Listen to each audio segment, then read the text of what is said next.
Well, hello there, everyone. I'd like to welcome you to the Game of Enlightenment Game Master Certification course. The Game of Enlightenment was created by Gabriela Del Padillo, and I am the Game Master for the Game of Enlightenment, and Gabriela and I will be your instructors for this course. So I'm going to share my screen.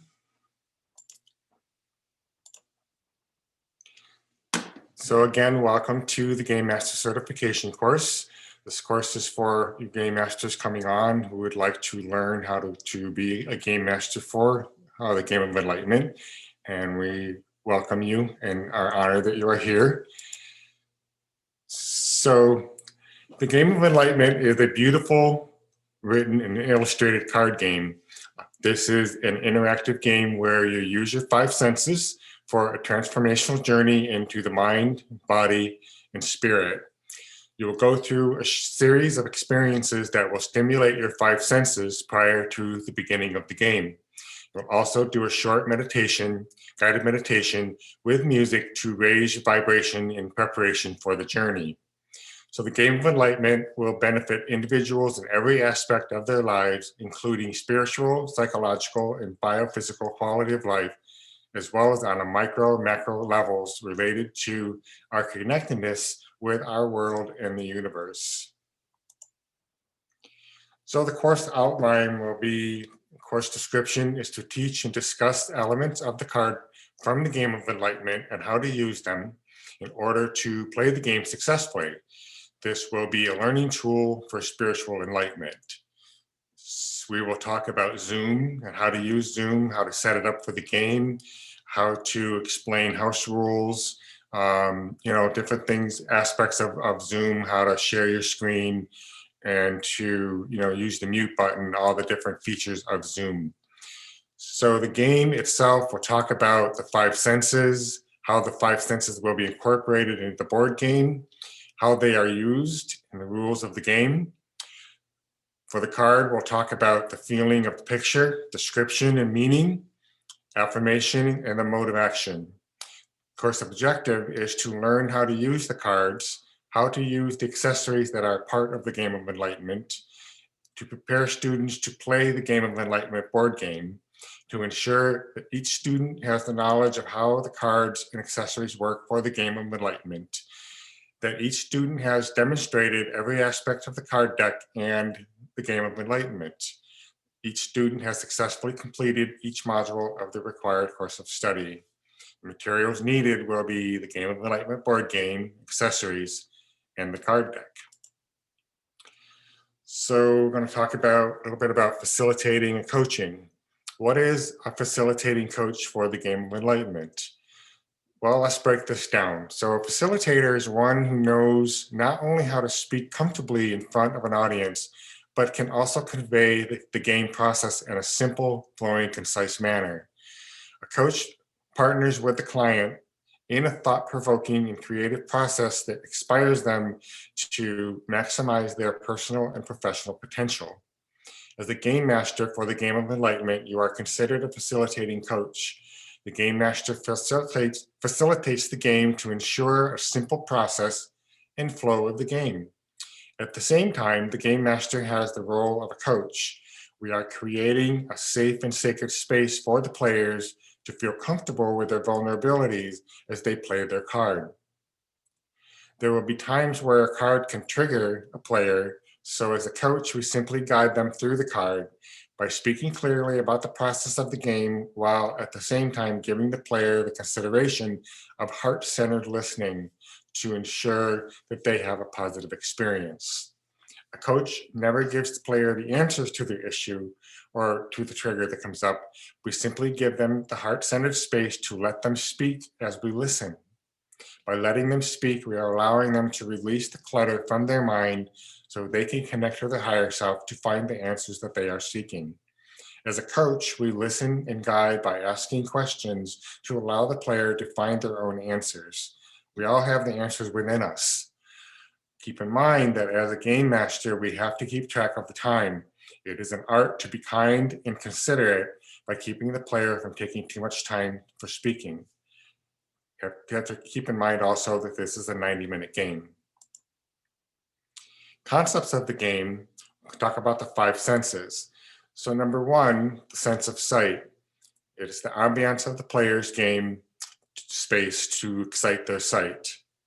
Number two, the sense of hearing. Grounding meditation before the game starts excites their hearing. Number three, the sense of smell. Melting pot with a light fragrance wafting in the air in the game space excites their smell. Number four, the sense of taste.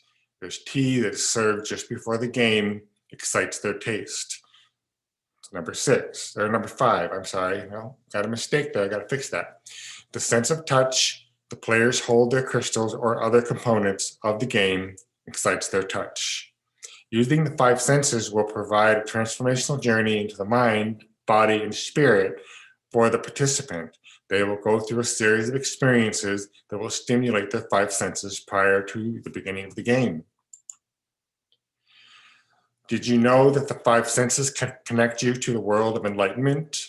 Hearing creates harmony within the body-mind. Sight, spiritual illumination and insight. Taste, enhances truths, knowledges, and wisdom. Smell, stimulates emotion, memories, and feelings of joy. Touch, stimulates oneness and experiences emotions. Activating awareness of these senses creates healing, joy, and happiness. Preparation before the game starts. Prior to the game, playing the game in the Coach Talk Cafe or on an online space, have your participants prepare the space for playing the game. Number one, set up their playing space with the game board, cards, and components of the game next to them. This will help their sense of sight. Number two, have the melting pot going with fragrance wax cake. That helps them with their sense of smell. Number three, message players to have them prepare their tea just before they connect to Zoom, have the cup with them or next to them to help their sense of taste. Number four, grounding meditation before the game starts helps their sense of hearing. Ask the players to hold their crystals from time to time. That helps with their sense of touch. So accessories and components of the game. We have a talking stick, which is used in the game of Enlightenment. This concept originated from indigenous cultures as an ancient and powerful communication tool that ensures a code of conduct of respect during meetings that is followed. The person holding the stick, and only that person, is designated as having the right to speak, and all others must listen quietly and respectfully. When the talking stick is held to your heart, with the top of the stick in front of your throat chakra, it will give that one the confidence to speak the truth from their heart. This is an actual talking stick that I have created and I've made. I use it when I'm facilitating the games. Next is the candle intention. So the game master, we start out the game by lighting a candle and recite an intention to set the positive intention for the game. Everyone at the game table sets their own intentions as well. So I can say my intention, then I'll ask the players at the table or who are playing if they would like to recite their own intention. Most do, some don't, and that's okay. It's whatever works for them. So this is an intention that I have created, that I wrote. So it goes, as game master of the game of enlightenment, I set the intention for this time to be filled with love and light for everyone sitting here at this table. Angels, I call you here to ensure that this space is sacred, safe, and judgment-free. While playing the game of enlightenment, may everyone have an enlightened transformational journey into the mind, body, and spirit while using their five senses of smell, sight, taste, touch, and hearing. Let this time not only be fun and educational, but allow everyone to be open to receive for the healing that they need for their highest good. Engage your mind. Ignite your spirit. Next, we have the tea ceremony. The beginning of the game of enlightenment, we start out with a tea ceremony, which includes reciting a mantra to each other as a representation of honoring everyone at the game table.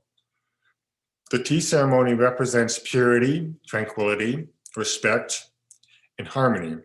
Tea not only awakens the sense of taste, but also represents harmony, peace, spiritual enlightenment, spiritual awakening, and spiritual connection. The game master's process for the game. So number one, you set up your game space. Number two, once the guests arrive on Zoom, have everyone say hello quickly, just say where they're from, and then have them put themselves on mute. Be sure everyone has the game and all of its components: game board, tea, talking stick, crystal tokens, and also the candle and something to light the candle with. Meditation, you play the grounding meditation to start up before the game. Game master explains about the five senses. We then do the candle lighting intention. Game master explains about setting an intention for the game and recites the intention prayer while lighting the candle. Game masters can write up their own intention prayer if they'd like. Tea ceremony. Game master explains the tea ceremony, what the tea ceremony represents, then asks everyone to hold up their cup of tea, then reads the mantra. Everyone toasts with their cup of tea. The game master explains how the game works, and then we start playing the game. So there is a PDF available of the Game of Enlightenment process. You can just email me at todd.tgoe@gmail.com to receive a copy. So how to play the card. First, we have the player pull their card, and then as the game masters, we ask them to study the cards for about 15 seconds, because remember, we only have 90 minutes for the game. So we kindly and respectfully have to keep, the process going smoothly and, at a good pace. So have them study the picture for about 15 minutes, say, hey, what does this represent to you? How does it make you feel? And just explain to the group in 15 seconds what you feel from the card. And just have them share that with the group. On the other side of the card, we have the meaning of the card. We have the affirmation. We have the mode of action, which is an exercise that they do with the group, the player does with the group. So they will actually read each part out loud and go through the card. How to play the game. The game master starts the game by starting with the participants one at a time from left to right to pick a card. Have them look at the picture to see what it represents to them, share it with the group, then have the participant read the card to the group and do the mode of action exercise. Then it is the next person's turn to play. Once the card is played, if anyone has the match of the picture of the card on their game board, they get to place a crystal token on that picture. Once someone has 4 in a row, it could be a cross, up and down, or XYs, calls Game of Enlightenment. They win the game. Remember, again, the game is a 90-minute game. Keep an eye on your time. These are the items that will be needed to play the game. You have your board game, you have your talking stick, candlestick, tea, your crystal tokens, and of course, the deck of cards. So we have some question and answers, Q&A. We'll take a few minutes to answer any questions anybody has. So we'll start doing that we'll have it for about 10 minutes. Now we get to play the game. So this is the fun part of the course. And everybody has their game boards, all their components with them. And we are actually going to play the game so you guys can get the feel of how the process works. And I'm going to call on each one of you to do a certain aspect of the game, play the role of the game master. So there you have it. Congratulations, game masters. Welcome to the Game of Enlightenment. I hope that you have enjoyed this course.